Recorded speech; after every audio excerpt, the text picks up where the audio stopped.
Good morning po sa ating lahat. Are we blessed? We are blessed because we are here again, gathered together to worship the living God. It is Sabbath rest. So today is Friday, and thanks be to God because He has given us this day to worship Him in spirit and in truth. So let us all bow down and utter a short prayer. Good morning, Abba Father. Good morning, Lord Yeshua Hamasay. Good morning, Holy Spirit of God. Maraming salamat, Panginoon. Ikaw ang Diyos, makapangyarihan sa lahat. May lalang ng langit at lupa. You are the beginning and the end, the Alpha and the Omega. Lord, maraming salamat sa lahat ng ginagawa mo po sa aming buhay. Salamat sa aming kalakasan. Salamat po sa pag-iingat mo sa amin. Salamat sa banal mong dugo na siyang patuloy na lumilinis sa amin magmula ulo hanggang talampakan. Panginoon, sa umagang ito, ikaw po ang manguna sa akin. Wala akong kakayahan, wala akong kapangyarihan na ihayag ang iyong mga salita, bagkus gamitin mo lamang ako at itago mo ako sa likuran ng krus mo para ang mga salita mo, Panginoon, ay mahayag ng naaayon lamang sa iyong kagustuhan. Panginoon, mangusap ka din po sa lahat mga kapatiran na nakikinig right now. Ikaw po ang Diyos na buhay na makapangyarihan sa lahat. You alone are God, our Savior and Master, Lugad. So Lord, ikaw po, Lugad, nakikita mo nga mga puso nila, buksan mo mga spiritual blindness nila, Lugad, buksan mo po, Panginoon, ang kanilang mga saradong puso at ang mga salita mo, Lugad, ang siyang tatarak sa kanilang mga puso at isipan na siyang magiging gabay namin, Panginoon, para kami ay makalakad ng naaayon lamang sa iyong kagustuhan. Holy Spirit of God, be our teacher today in this place, Lugad. Gabayan mo kami, Panginoon, at magpadala ka, Panginoon, ng pinakamabagsik na anghel mo to surround us, to protect us, and to deliver us from the work of the evil one. I rebuke any form of distraction right now na walang sino mangingialam sa aming pagbulay-boy ng iyong mga salita. As you have said in your word, God, that when 2 or 3 gathered together in your name, there you are in the midst of us. So Lord, we acknowledge that your presence is here as I declare that it is holy ground. Maraming salamat po, Panginoon. Salamat din po sa lahat buhay na nakikinig right now. Ikaw po, Lord God, ang maitataas sa gawain ito. In Jesus' mighty name I pray. Amen. So, ang topic po natin sa week na ito is the only begotten God who is in the bosom of the Father. So, lahat po ng topic, mga kapatid, na maririnig natin ngayon is halos para-pareho ang tema kasi ito po yung topic sa linggong ito. But magkakaiba po siya ng content kasi iba-iba naman po ang revelation ng Panginoon sa sa mga gumawa. So, let us read in our scripture reading for today. And the book of John, chapter 1, verse 18. No one has ever seen God, and at any time, the only begotten God who is in the bosom of the Father, He has explained Him. Amen? So, walang sino man ang nakakita sa Panginoon, pero ang Panginoong Ama lang na siyang nandun sa bosom of the Father, ang Panginoong Diyos anak lang. So, sa ating mga kapatid, habang tayo ay magbulay-bulay sa kanyang mga salita, mauunawaan po natin kung ano ang ibig sabihin ng ang verse na to. So, pangalawang verse po natin in 1 Thessalonians chapter 1 verse 10, and to wait for His Son from heaven, whom He has raised from the dead, that is Jesus, who rescues us from the wrath to come.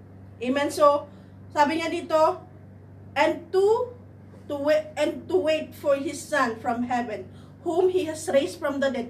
Yung kanyang bugtong na anak po na siyang namatay sa krus ng Kalbaryo, tapos siya po yung umako sa lahat ng kasalanan natin. Siya po yung nagdusa sa lahat ng mga dapat na pagdusahan natin bago po siya nalagutan ng hinanga sa krus ng Kalbaryo. Introduction. The only begotten God who was in the bosom of the Father was revealed to fulfill the Father God's plan.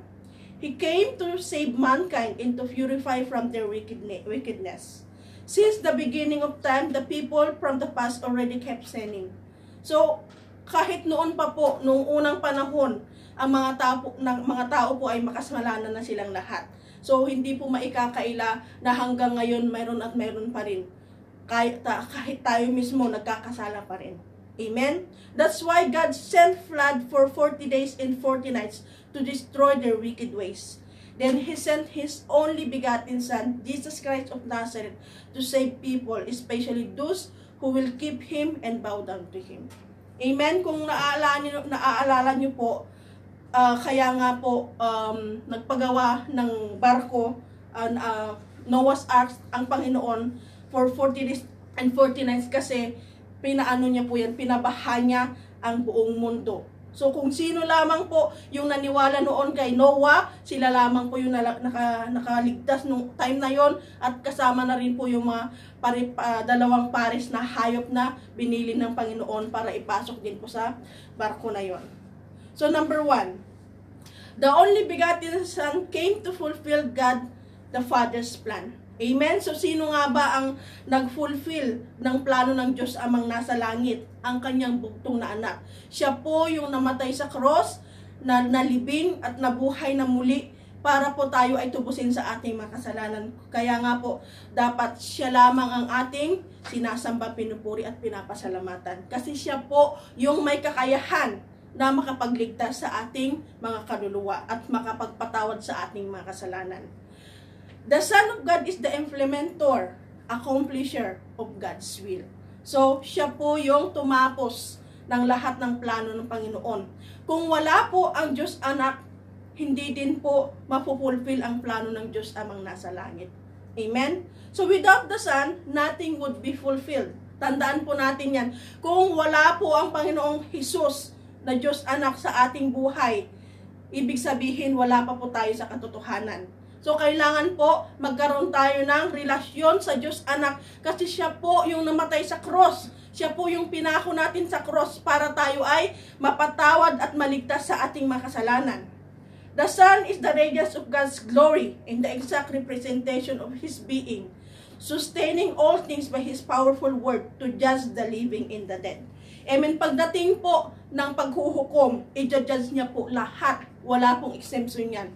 Even yung mga patay na, ma-judge po sila. So after He had provided purification for sins, He sat down at the right hand of the Majesty in heaven. Amen. So napakasarap ng isipin na habang tayo po ay nandito pa sa balat ng lupa, kailangan ingatan po natin ang ating sarili, lalong-lalo po ang ating kaluluwa. Gawin po natin yung lahat na nakakalugod sa kanyang harapan kasi pagdating po doon sa langit, titignan niya po tayo kung hanggang saan po yung nagampanan natin sa kanyang kingdom dito sa lupa. Amen? Huwag tayong mabahala. Ang isipin po natin yung kaluluwa natin, huwag natin isipin mag-aapat na buwan na tayong naka-lockdown sa ating mga bahay. Mag-lockdown din tayo sa Panginoon. He has the power to provide everything we need. Alam niya po yung kaanuhan natin, yung mga pangangailangan natin sa araw-araw. Pero ang gusto niya po kasi, we just have to humble ourselves, bow down before Him. At hingiin po natin yung gusto nating hingiin sa Kanya. At alam niya po yan. Amen? So basahin po natin sa ating verse na sinabi ko sa kanina in John 1:18, Holy Spirit bless you, O Lord. Wala pang nakakakita sa Diyos Ama kahit kailan. Ngunit ipinakilala siya sa atin ng Diyos Anak, ang kaisa-isang anak na nasa piling ng Ama. Amen? So kung kilala niyo po ang Diyos Anak, kilala niyo na rin po ang Diyos Ama. Kasi ang ating Panginoon po, iisa lamang pero meron siyang tatlong persona. So God the Father, God the Son, and the Holy Spirit. Amen? So, pag wala po yung isa dito, hindi po magpapafunction ang isa. Kailangan po tatlo sila all together na mag-aano. Pero iba-iba po yung kanilang function sa ating buhay. Iba-iba po yung mga power nila. Amen. Parang sa katawan po natin, isipin po natin, paano kaya tayo makakalakad kung puro mata ang meron tayo sa buong katawan natin? Paano naman kaya tayo makakakilos kung wala naman tayong kamay at puro balikat lang? Puro lang mga paa. So, may kanya-kanya pong tayong function sa ating sa ating katawan. So, ganun din po ang Panginoon, the triunity of God. So, tatlo po sila sa mayroon siyang tatlong persona pero tatlo pong katangian. Amen. Tatlong may kanya-kanya silang gawain. Amen. So, ganun po ang Panginoon, napakabuti niya sa ating buhay. Nakikita niya po kung ano yung mga nangyayari sa atin, walang lingid sa Kanya. So number 2, a child was born. Prophet Isaiah prophesied the coming of Jesus, the Son of God. So noon pa man po, kasi hindi pa naipapanganak ang Diyos Anak, pinoprophesy na po siya ni Prophet Isaiah na yun nga magkakaroon nga ng ng anak sa pamamagitan ni Virgin Mary. Amen. So si Virgin Mary ginamit lamang din po siya ng banal na espiritu, pero hindi po siya dapat sambahin. Ginamit lamang siya as instrument para magkatawang-tawang Panginoong Diyos anak na nasa langit. Amen. So na-conceive siya by Mary, the Virgin Mary, kasi siya yung pinili ng Panginoon. So the coming of Jesus, the Son of Man, has been revealed to bring glory to God the Father. Amen. So ang Panginoong Diyos anak, siya po yung nag-reveal para sa ikaguglorify ng God the Father. Kasi siya po yung namatay sa cross. Siya po yung napako sa cross para ang ating mga kasalanan ay mahugasan sa pamamagitan ng kanyang dugo na siyang nabuhos sa cross ng Calvary. And to roll over all creation by the help of the Holy Spirit of God. So paano nga ba tayo pangungunahan? Paano nga ba tayo ma-roll over ng Panginoong Diyos anak kung wala naman tayong connection sa Kanya? Wala naman po tayong relasyon sa Kanya. Di ba? Parang sa isang kumpanya, pag hindi po tayo nagpapasakop sa mga boss natin, paano naman niya tayo magagawang mga tauhan pa? 'Di ba dapat ang isang tauhan o isang presidente dapat sila sa kanya, makinig, mag-obey sa lahat ng kanyang inuutos. So ganoon din po ang Panginoon, kung wala po tayong relasyon sa kanya at hindi po tayo nagpapasakop sa kanya, hindi niya po magagawang hari sa ating buhay. Hindi niya po magagawang ingatan tayo kasi wala tayong connection sa kanya, hindi natin sinabmit ang ating buong buhay sa kanya. So in Isaiah 7:14, basahin po natin, Holy Spirit, bless your holy word. Therefore, the Lord himself will give you a sign. Behold, a virgin will be with a child and bear a son, and she will call his name Emmanuel. Ano pong ibig sabihin ng Emmanuel? God is with us. Di ba? Sabi niya dito, pag mayroon po tayong kantang ganon na pag kinakanta po natin, Emmanuel, our God is with us. So, ito po yung ibig sabihin nun na ang Panginoon, Diyos anak is naipanganak po siya sa pamamagitan ng ng isang birhen, that is who is Virgin Mary. So, po siya sa pamamagitan po, nagkatawang tao po siya. Amen? Para po maranasan niya yung mga pinagdadaanan din po natin ngayon. Kaya wag natin na yung pinagdadaanan natin ngayon ay hindi natin siya malalagpasan. Kasi mismo ang Diyos anak nga ay napagtagumpayan niya lahat ng mapasakit na ginawa natin sa Kanya noong unang panahon. At hanggang ngayon pa naman, kung patuloy po tayo nang nagkakasala sa Kanyang harapan, patuloy din po natin dinadagukan ang Kanyang puso at patuloy natin dinudumihan ang Kanyang puso kasi hindi natin in-honor, hindi natin nirespeto yung pagkamatay niya sa cross.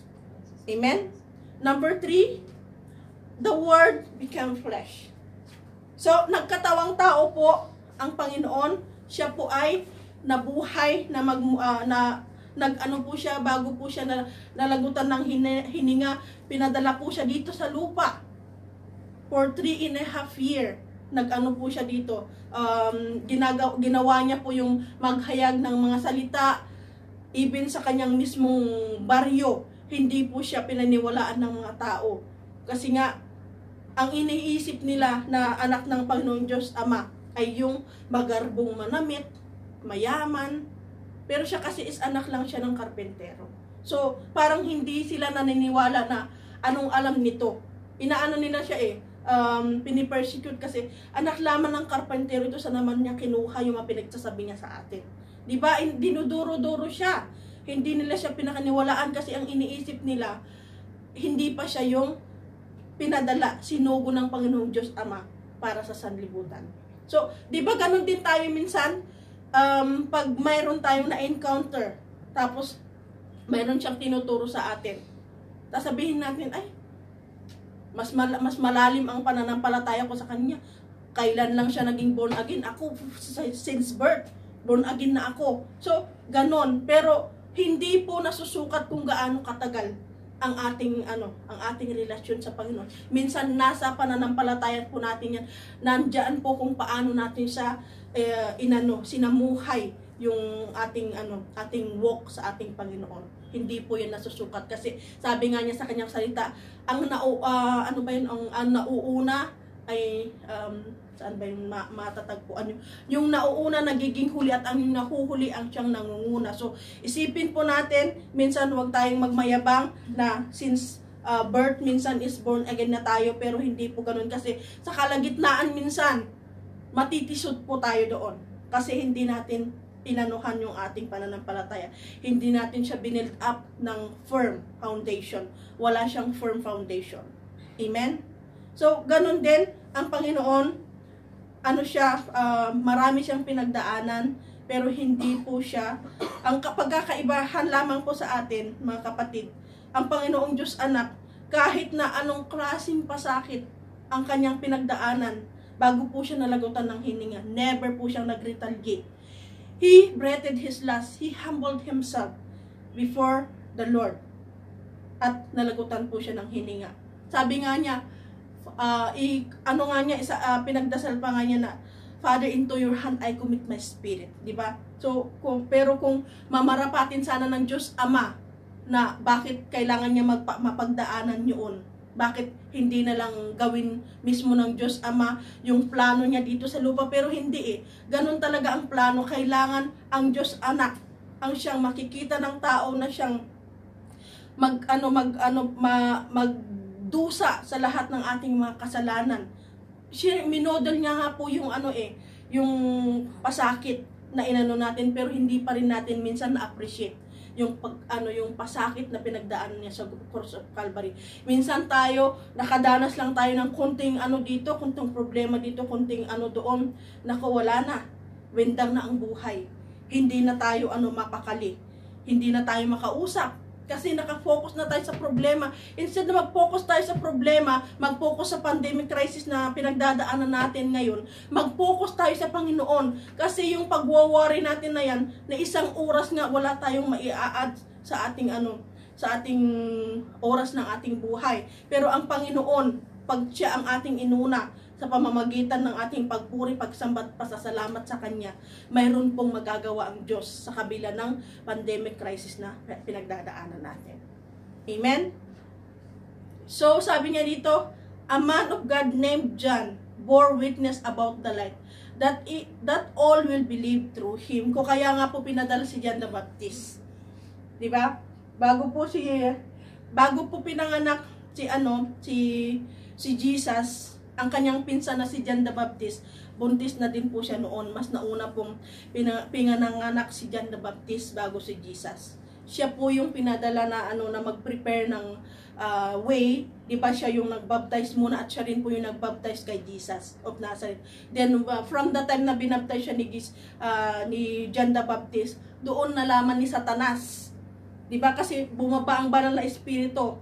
Tapos nangusap ang Diyos Amang nasa langit, sabi, this is my son whom I love. Kailangan mag-bow down kayo sa kanya. So doon nalaman mismo ni Satanas, kasi matagal na niyang hinahunt kung sino talaga ang anak ng Panginoon. Pero doon, that was the time na nalaman ni Satanas na siya pala yung anak ng Panginoon. Amen? So he prepares the way for the coming of our Redeemer, Jesus, into this world. Siya po si John the Baptist noon. He was born not of blood, nor the will of the flesh, nor the will of man, but born of God through Virgin Mary. So, pinanganak po siya ang Panginoong Diyos Anak sa pamamagitan po ni Virgin Mary. He was the Word became flesh, who died for us to save mankind. Kaya nga po, di ba, kung hindi po nagkatawang tao ang Diyos Anak, hindi po niya mararanasan mamatay. Hindi po siya pwedeng mamatay kung hindi po siya magkatawang tao. Di ba? Isipin mo paano kaya, nasaan kaya tayo ngayon kung hindi pinadala ng Diyos Ama ang Diyos Anak para tayo ay matubos sa ating mga kasalanan. Siguro wala na tayo ngayon. Barang masasabi na hindi natin nararanasan yung pag-ibig ng Panginoon ngayon kasi nga hindi naman niya pinadala ang kanyang bugtong na anak. Kaya nga may mga may mga plano ng Panginoon kaya nangyayari ang lahat ng ito. Amen? So, yung pandemic po na pinagdadaanan po ng buong mundo, halos apektado po lahat. Mayroon pong inaayos ang Panginoon sa ating mga buhay. Kaya wag tayong magtaka, mga kapatid. Bagkus, we have to draw closer to God. Kailangan nating manalangin. We need to pray without ceasing. Hindi lamang tayo na-focus na kung saan tayo maghahanap ng part-time. Kasi wala nang makain. Wala nang pambayad ng renta ng bahay. Wala nang pambayad ng naputulan na ng internet, ng kuryente. Diba? Mag-focus tayo sa Panginoon. Hindi niya tayo pababayaang magutom. Hindi na niya tayo pababayaan na mag-suffer kung tayo ay laging nagpapagabay sa Panginoon. Amen? So, one of my testimony sa ganyan, ako naman is hindi naman naghanap ng part-time, pero praise be to God kasi may ni-refer ako ng kasama ko dito sa bahay. So, yun nga, salamat sa Diyos. At kahit papaano, masustain din po yung pangangailangan sa mga susunod pa na buwan. So, glory to God kasi minsan 'di ba hindi mo siya hinahanap pero binibigay niya sa iyo dahil alam niya mismo deep down in your heart, alam niya kung ano yung pangangailangan mo. Amen? Napakabuti ng Panginoon. So sabi niya dito sa John 1:1, basahin po natin. And Holy Spirit bless you, Holy Word. In the beginning was the Word, and the Word was with God, and the Word was God. So maliwanag po, 'di ba? Sabi niya, in the beginning was the Word, and the Word was with God, and the Word was God. So, maliwanag po na pag magbasa po tayo ng Biblia, kausap po natin ang Panginoon mismo. Diba? Pero kung hindi po tayo nagbabasa ng Biblia, paano naman tayo makakaniig sa Panginoon? Diba? So, isipin po natin yung matagal nang inaalikabok sa ating mga altar. Kailangan, ito na ang tamang panahon para buklatin natin siya, hindi lamang nakadisplay sa kung saan-saan, minsan nandun pa nga sa mga box kasi nakakasagabal sa ating mga mga altar. 'Di ba? So kailangan po makita natin ngayon yung importansya ng Biblia. Ito po yung nagbibigay buhay sa atin. Kung 5 beses po tayong kumakain sa isang araw, kasi merong mga snack pa yan. Iba-iba yung breakfast, lunch, and dinner. Kailangan po mas higit pa ang ating pagkain sa kanyang banal na salita. Amen? So, He was the one who died in the place of mankind, shed His own blood to redeem people. And John 1:14, sabi niya dito, Holy Spirit bless you, Holy Word, and the Word became flesh, and dwelt among us, and we saw His glory as the only begotten from the Father, full of grace and truth. Amen? So, dito pa lang makikita talaga natin na ang Panginoon, noon pa man, inano niya na, yung kanyang glory makikita sa Diyos Ama, sa Diyos Anak na pinadala niya dito sa lupa. So, huwag tayong magtaka na ang ating buhay, pag wala pa po tayo sa Panginoon, hindi natin nararanasan yung glory ng Panginoon kasi nga wala po tayong relasyon sa Kanya. So, kailangan po tanggapin natin siya bilang ating Diyos, tagapagligtas at manahan siya dito sa ating puso para makasama din po sa tayo. We will share in His glory pagdating po ng panahon sa Kanyang pagbabalik. Amen? Number 4, the only begotten Son that saves. Because of God's love, He sent Jesus into this world. Diba? He was persecuted, suffered, and died to fulfill God's plan to mankind. So, marami po siyang pinagdaanan, mga pasakit, pero hindi po siya nagreklamo. Tayo nga, dakilang reklamador, kunting kunting pagsubok lang, minsan nga, hindi pa nga natin na nagagawa yung yung inuutos sa atin minsan, nagrereklamo na tayo agad. Nagre-resist na tayo, hindi pa nga natin nagagawa, hindi pa natin na itatry, pero sinasabi na natin, ay hindi ko yan kaya, na lang. So, nandyan yung turuan. Nandyan yung parang masyado natin dinown yung sarili natin. Lalong-lalo na sa pag-share ng Word of God, isa din po ako dyan noon nung baguhan pa ako. Kasi sabi ko, ay, hindi ako marunong hindi ako marunong. So, umiiwas talaga ako niya na maghayag ng kanyang salita. Isa dyan kasi iniisip ko noon, pag may mga itatanong sila, hindi ko siya kayang sagutin. Pero hindi po dapat ganon. Kasi once na nagpagamit ka sa Panginoon, once na dinulog mo sa Panginoon na bago ka maghayag ng kanyang salita, si Lord mismo ang magbibigay ng kasagutan kung ano man yung katanungan na kakaharapin mo.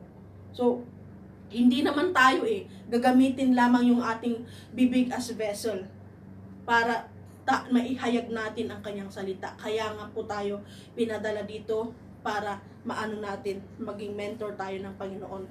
Kasi nandun na po siya sa luklukan ng Panginoong Diyos Ama. So, kailangan po yung natin dito sa lupa, wag natin sayangin sa walang kabuluhan na bagay na ating pinagkakabalhan na yun. Tignan natin yung ating sarili. Itong pandemic na to, marami nang ninakaw na buhay. So, what if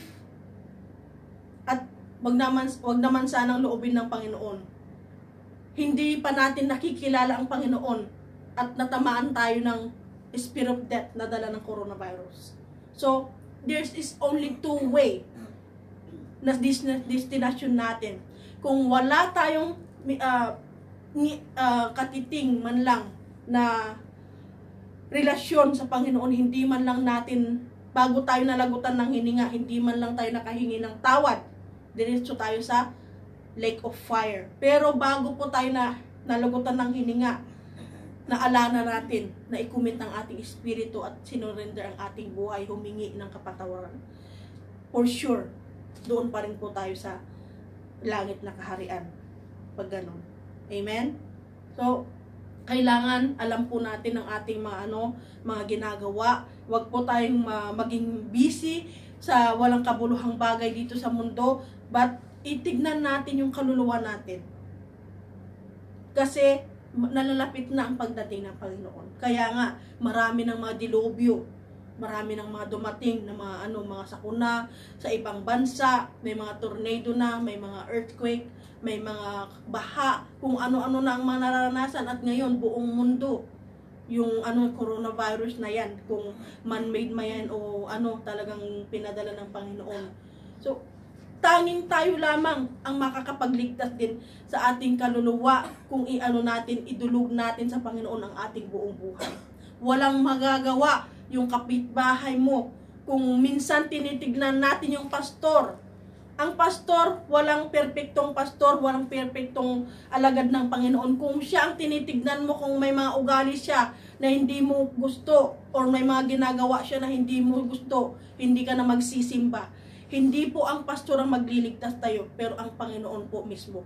So minsan kung nadi-discourage po tayo sa mga kasamahan natin sa mga simbahan, mga kasamahan natin sa mga kongregasyon, wag po tayong panghinaan ng loob, wag po tayong mag-stop doon. Kasi hindi po, we are not worshiping man, but we are worshiping God.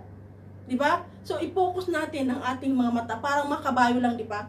Diretso lang. Huwag kang tumingin sa kanan sa kaliwa. Diretso lang ang ating titignan.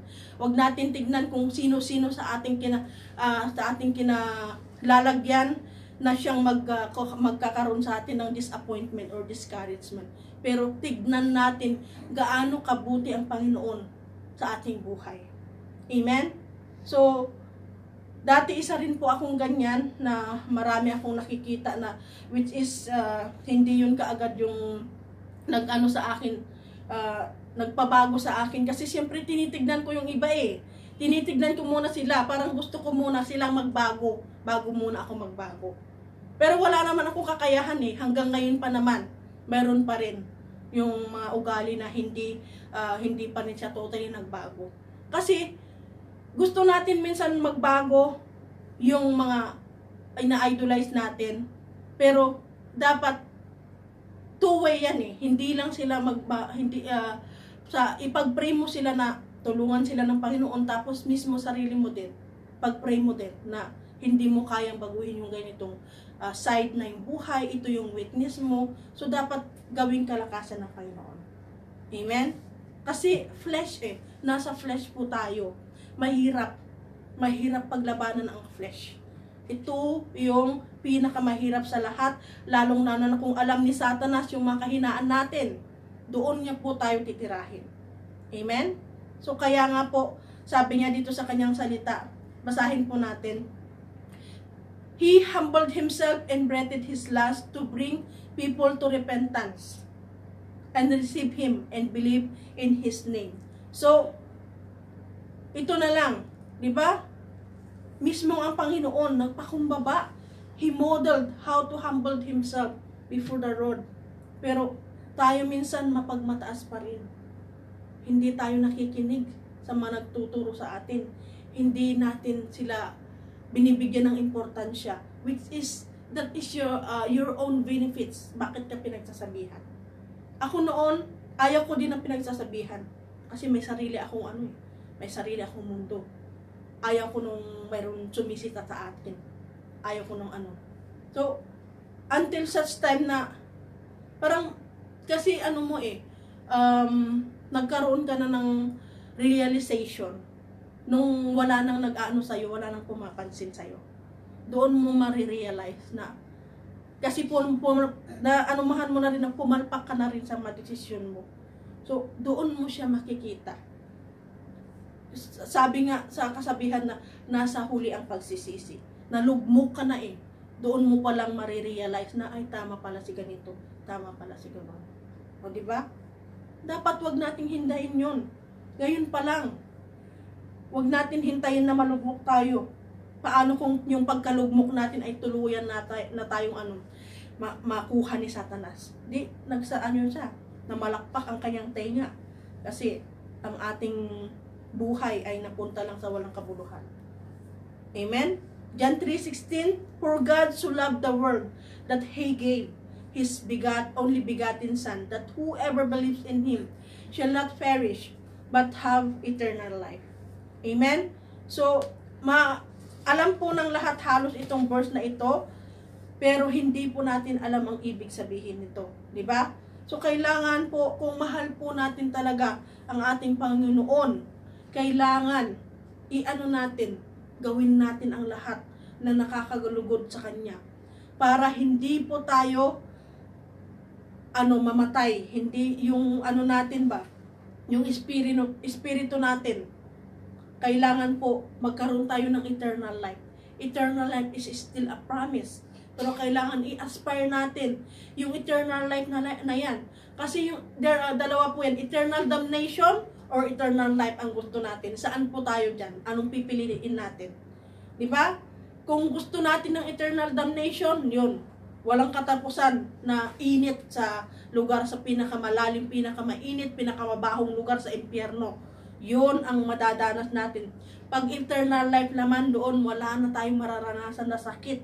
Wala nang lungkot, puro na kasayahan, puro na worshiping the living God ang gagawin natin pagdating ng panahon.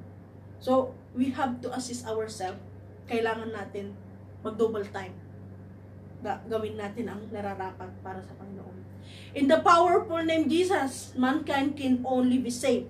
So, paulit-ulit po nating ginagawa ito, paulit-ulit po nating sinasabi that only in the name of Jesus Christ of Nazareth, we can only be saved. Wala nang iba, wala nang ni kanino man.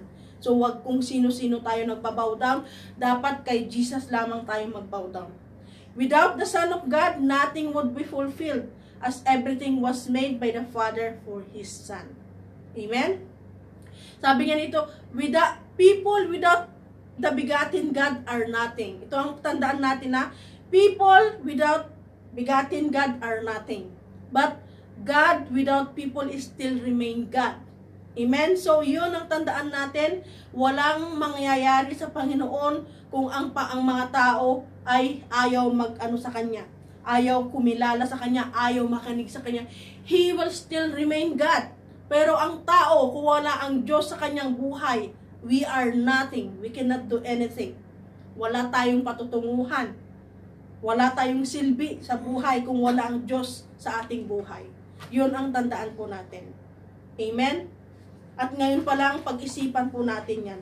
Kasi nalalapit na ang kanyang pagbabalik. So, kailangan i-aspire natin na yung kaluluwa natin ay makakasama sa langit na bayan pagdating ng panahon. Maraming gustong pumunta sa langit pero wala naman sila mismong relasyon sa Panginoon. Paano naman yun mangyayari? Hindi yan siya automatic. Kailangan po by process yan. Parang pag ikaw ay nagbuntis, di ba? 9 na buwan yan na aanuhin mo sa tiyan ng isang ina. Hindi siya agad mabubuo. Hindi siya agad makakalakad pag lumabas na siya. So, ganun din ang ating pananampalataya. Hindi porket tinanggap na natin siya, nag-end up na doon at pupunta ka na sa langit pagdating ng panahon. Hindi. Kailangan natin gawin yung kalugod-lugod sa Kanya. Kailangan natin mag-pray, magbasa ng Biblia. Gawin natin yung tama at kalugod-lugod sa Kanyang harapan. Mag-attend ng Bible study. Makinig ng Kanyang mga salita. Through live streaming. Mga preaching na yun. Libre na nga lang eh. Nandyan na nga lang tayo minsan sa higaan, makikinig na nga lang maximum 1 hour minsan. Pero hindi pa natin magawa. Pero pag makipag-chat tayo maghapon, abutan pa ng magdamag. Diba? So ganun, kailangan anuhin natin yung ating buhay. So, He is everything. Walang sino man o walang nakakahigit sa Kanya. Siya at siya lamang. Basahin natin sa Acts 4:12, basahin ko sa Tagalog. Acts chapter 4 verse 12. Holy Spirit, bless your holy word. Walang sino man sa mundong ito ang makapagliligtas sa atin kundi si Jesus lang. Amen? So hindi po si Mary, hindi po si Buddha, hindi po kung sino-sino dyan. Wala po ni sino man kundi ang Panginoong Jesus lamang ang siyang tanging makakapagligtas sa ating kaluluwa. So, tandaan po natin ito, tanggapin natin siya bilang Diyos at tagapagligtas natin. At siya po yung manahan sa ating puso, mag-roll over sa ating mga buhay. At pagdating po ng panahon, kung tayo talaga ay lumakad ng naaayon sa kanyang kagustuhan, faithfully and obediently, makakasama po tayo sa langit na bayan. Amen? Basahin po na number 5, we are saved because of His great love. No one in this world has been so faithful, compassionate, and merciful. A perfect creation of God who died once for all. So, siya po ay namatay. Isang beses lamang po siya namatay. Pero bakit taon-taon mayroong nagpuportray na nagpapapako sa cross? Hindi po yan siya taon-taon na nagpapako sa cross. Isang beses lamang po siyang namatay at buhay na buhay po siya ngayon. Amen? So, lalo lamang nagkakasala ang tao pag ginagawa nila paulit-ulit yung pagpapako sa cross. Hindi po yun matutubos or mapapatawad ang kanilang mga kasalanan kung ganon ang gagawin nila paulit-ulit. Mas lalo nilang dinadagdagan ang kanilang mga kasalanan. Amen? So isipin, magbasa po tayo ng Biblia, mga kapatid, para tayo po ay maliwanagan. Huwag po tayong makikisama sa uso lang. Mayroon din akong nabasa kagabi na nag-post sa Facebook ng verse of the Bible. Pero napakalayo ng ibig sabihin ng sinasabi niya. Tinagnan ko, dinouble check ko sa mismong verse na sinabi, napakalayo ng kanyang sinabi. Ang dami nag-amen, puro pa-like yung iba. Sa attention po mga kapatid, wag lamang po tayo nag-amen basta-basta o kaya nagla-like sa mga post, lalo na po kung Word of God. Kailangan magsaliksik po tayo. Kung may mga Biblia po tayo, bago tayo mag-type ng amen, tignan muna natin kung tama ba yung sinasabi doon sa post sa wall natin bago tayo mag-amen. Amen? Minsan nga, kakapos mo pa lang, amen ka agad, binasa kaya nila? Or pinanood kaya? Diba? Wala pang 3 seconds, naka-amen ka agad. That is wrong. Hindi yan tama din. Minsan wag na lang tayo mag-comment ng amen. Kasi ibig sabihin kasi kung ano yung content, yung nilalaman ng pinost na yon. Kailangan kasi pag mag-agree tayo ng amen, kailangan po magawa natin, magampanan natin. Amen? So, He has done great things to us that while we were yet sinners, He humbled and died for us. Ito nga po yung napakasarap na pagbulay-bulayin ang kanyang mga salita kasi sa kanya nagkakaroon tayo ng kapahingahan, nagkakaroon tayo ng kapanatagan ng loob. So isipin mo basahin natin sa Roma chapter 5 verse 8. Anong sabi niya nito? Holy Spirit, bless you, Holy Word. Pero ipinakita ng Diyos sa atin ang kanyang pag-ibig sa ganitong paraan. Kahit noong tayo'y makasalanan pa, namatay si Kristo para sa atin. Sino kaya ang pwedeng magpakamatay sa atin para lamang sa ikaliligtas ng Poncio Pilato na yan, ng Poncio Pilato na to? Wala. Ni sino man sa atin ang pwedeng mamatay para lang matubos ang ating mga kasalanan. Ang Diyos anak lamang ang pwedeng gumawa noon. Amen? So, He has modeled us a good shepherd of His flock. He laid down His life on His people para makita, mapahalagahan ng ng ating mga ng mga tao kung paano yung pagmamahal ng Panginoon. Nandiyan na nga libre nga, di ba? Minsan nga bibigyan pa ng Biblia, hindi pa tatanggapin, libre na nga yun ang binibigay. Or kaya magkano lamang ang Biblia, minsan hindi man lang tayo makabili pero bibili tayo ng cellphone na worth more than 1,000 pa minsan. Di ba? Tapos ang cellphone laging pinipindot, ang Biblia lang, seasonal lang, pag gusto lang natin. Kailangan all the more magbulay-bulay tayo ng kanyang salita. Amen? So, in John 10, chapter 11, Holy Spirit, bless you, Holy Word, I am the good shepherd. The good shepherd lays down his life for the sheep. Amen? So, tayo po pa ay magandang ehemplo sa ating mga flock. Tayo po pa ay nakikitaan ng magandang good leadership. Tayo po pa ay nagagampanan natin yung inutos ng Panginoon sa atin? Or mayroon ba tayong nagawa man lang, kahit ni isa man lang, sa inuutos ng Panginoon sa atin? Amen? So, kailangan maging modelo din po tayo dito sa lupa, sa mga pamilya natin, sa mga inaakay natin. Hindi man natin ma-perfect, pero at least mayroon tayong ginagawa na ikakaglory ng Panginoong Jesus. Number 6, He destroyed the devil's work. He came as man, suffered, and died to destroy the devil's work. Yun dahilan kaya po siya nagkatawang tao. Kasi kung hindi po siya nagkatawang tao, paano naman siya mamamatay? Paano man siya mararamdaman yung kahirapan dito sa lupa kung hindi po siya magkakatawang tao?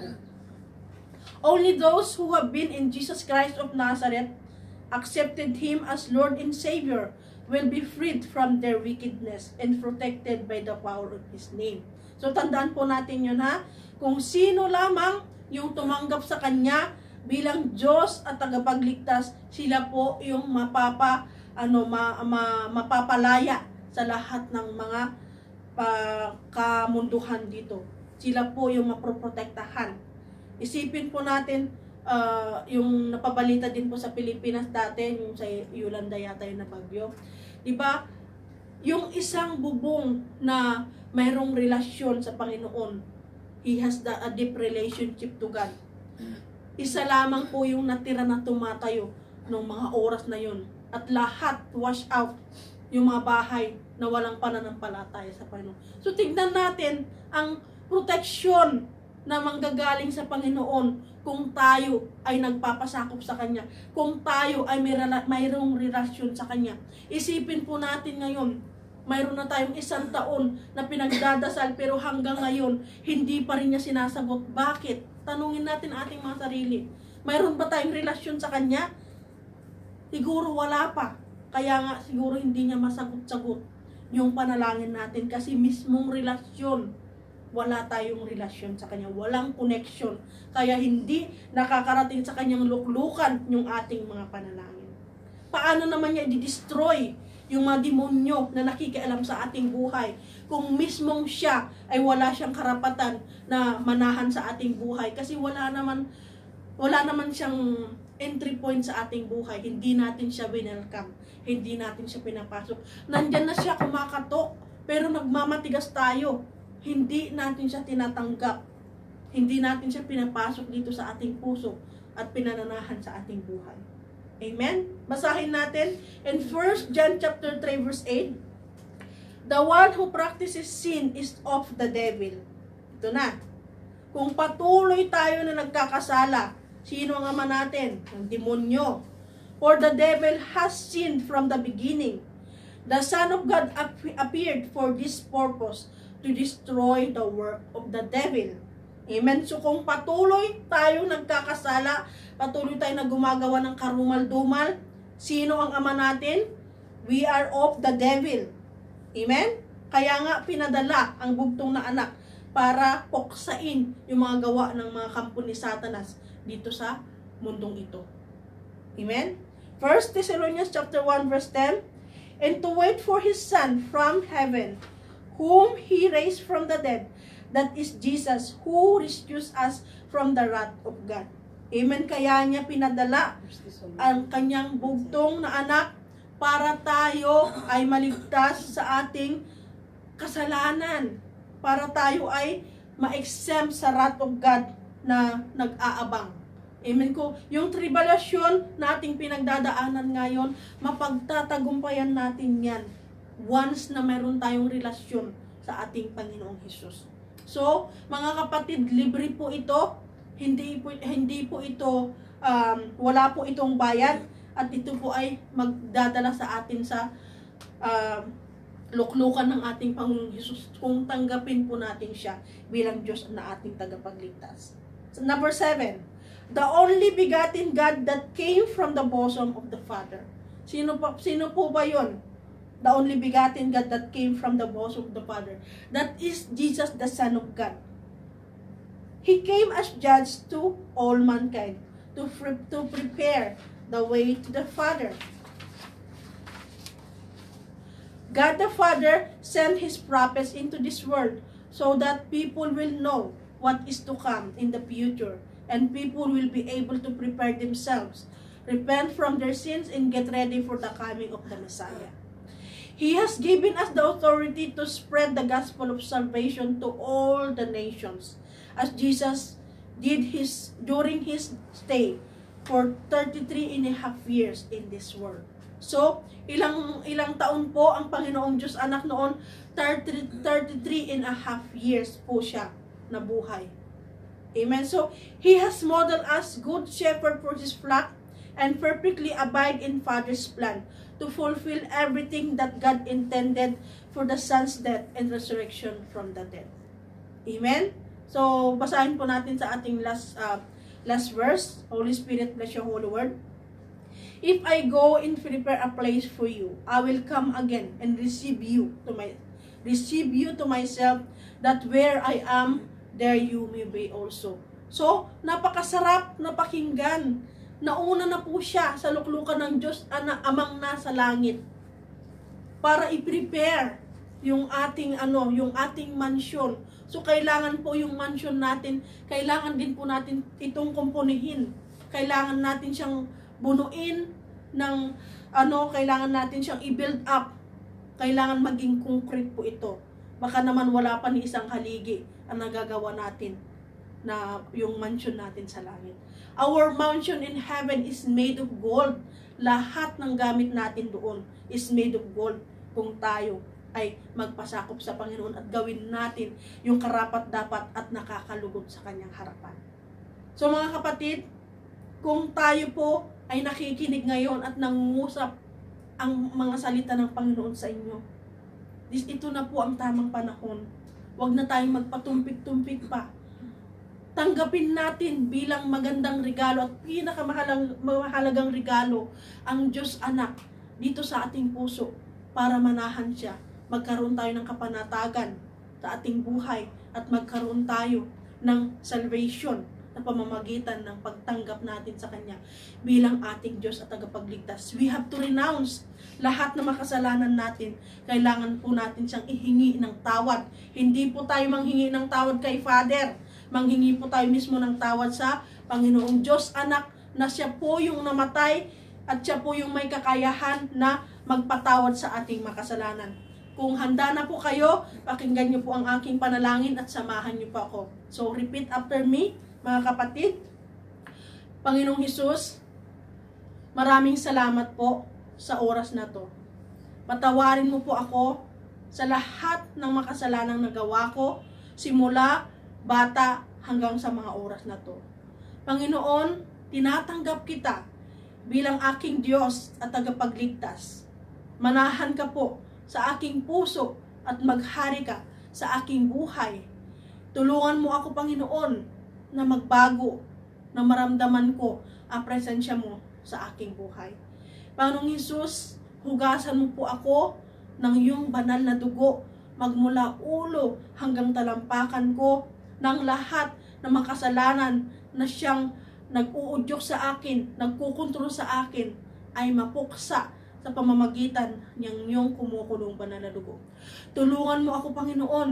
Wala akong kakayahan, wala akong kapangyarihan, bagkus ikaw na po ang bahala sa aking buhay, maghari sa aking puso't isipan, at tulungan mo din po ako, gabayan mo ako sa lahat ng aking mga desisyon, sa lahat ng aking pamumuhay, simula sa oras na to, magpakailanman. Panginoon, maraming salamat. Tanggapin mo po ako ng buong buo at tinatanggap din po kita sa oras na to bilang aking Diyos at tagapagligtas, at ikaw na po ang aking Diyos na kikilalanin magpakailan pa man.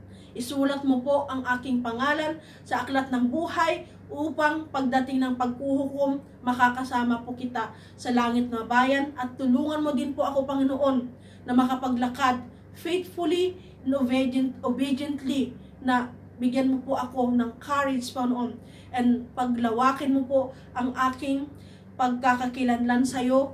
Draw me closer to you, Panginoon, at ilayo mo po ako sa anumang klase ng kapahamakan, anumang klase ng temptasyon na dala ng mundong ito.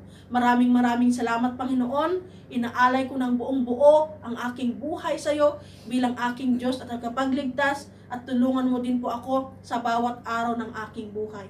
Binabalik ko po ang papuri, pagsamba at pasasalamat sa kataas-taasang pangalan mo, Jesus, I pray.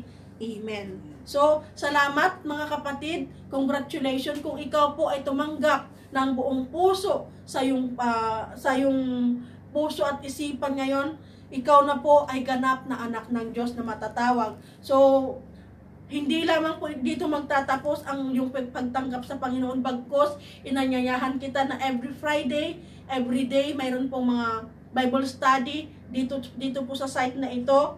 So, kailangan po natin punuin, busugin ang ating kaluluwa ng salita ng Panginoon. Kung mayroon ka pong pambili ng Biblia, maghanap ka po ng Biblia, magbulay-bulay kanyang salita, at dapat anuhin mo ang Panginoon, lagi mong hanapin ang Panginoon.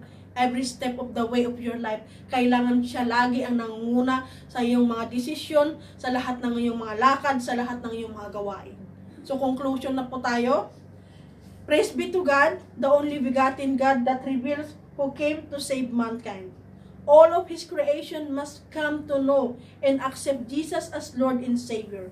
We are given the authority to share in God's glory, who revealed Himself and to bring us back to the right track of righteousness. In Matthew chapter 16 verse 27, Holy Spirit, bless your holy word. For the Son of Man is going to come in the glory of His Father with His angels, and will then repay every man according to his deeds. So, darating po ang Diyos anak kasama ang mga anghel pagdating ng paghuhukom, at i-judge niya po tayo according to our deeds. Titignan niya po kung ano na yung mga pinaggagawa natin. Ito ba ay nagiging ikakaglory ng God the Father, or ito po ay ikakaano natin. So, John 17 verse 3, Holy Spirit, bless your holy word. This is eternal life. This is eternal life, that they may know you, the only true God, and Jesus Christ whom you have sent. Amen. So, magkakaroon lamang po tayo ng eternal life sa pamamagitan po ng Diyos anak, pag tinanggap po natin siya ng buong buo. tandaan po natin yan. Glory to the Most High God. Shalom sa ating mga kapatid. Maraming salamat po for sa pakikinig ng kanyang banal na salita. Ang Diyos po ang maitataas sa ating gawain today in this place. Maraming salamat sa mga kapatiran sa ibang bansa, kung mayroon man nanonood sa mga ibang lugar. Maraming salamat, at into all na nakikinig po, salamat at pagpapalain po tayo ng Diyos amang nasa langit, and ingatan po tayo palagi at palagi tayong lukuban ng kanyang kumukulong banal na dugo. So hindi po dito nagtatapos yung ating relasyon sa Panginoon, bagkus araw-araw po natin bulay-bulayin ang kanyang mga salita. Salamat po. God bless us all. Amen. To the word of God.